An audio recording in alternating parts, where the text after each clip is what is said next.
राष्ट्रहित की बात जनता के साथ। देख रहे हैं नेशनल जनता भारत टीवी लाइव। खबर उत्तर प्रदेश के जनपद हापुड़ से है। जनपद हापुड़ के करपूर थाना प्रभारी निरीक्षक आशीष कुमार के नेतृत्व में मिली बड़ी सफलता। अवैध हथियार बनाने वाली फैक्ट्री का किया भंडाफोड़।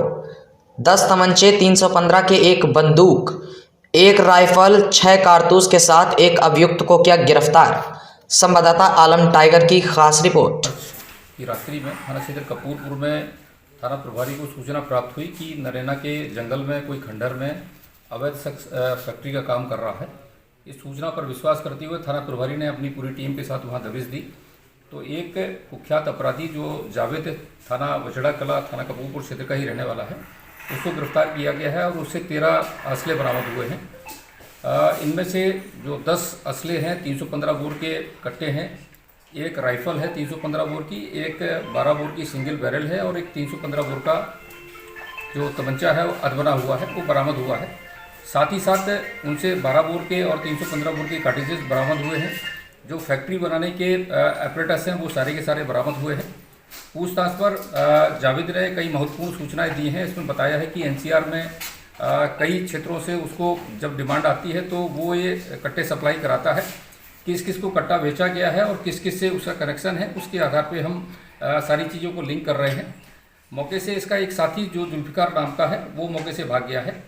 पूर्व में भी वर्ष 2022 में यह जावेद जो है थाना धौलाना से कट्टा फैक्ट्री में ही बंद हुआ था।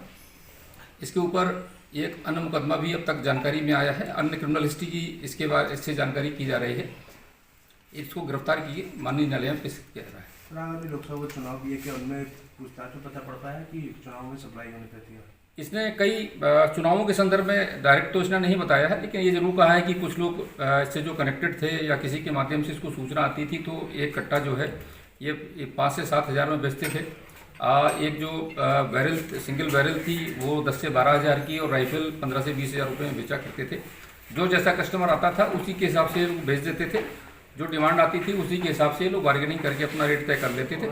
चुनाव के संदर्भ में अभी कोई जानकारी इसके द्वारा नहीं दी गई है, लेकिन इसकी जो कॉल डिटेल है उसके आधार पर हम बाकी चीज़ों को कनेक्ट करेंगे और तदनुसार कार्रवाई सुनिश्चित करेंगे।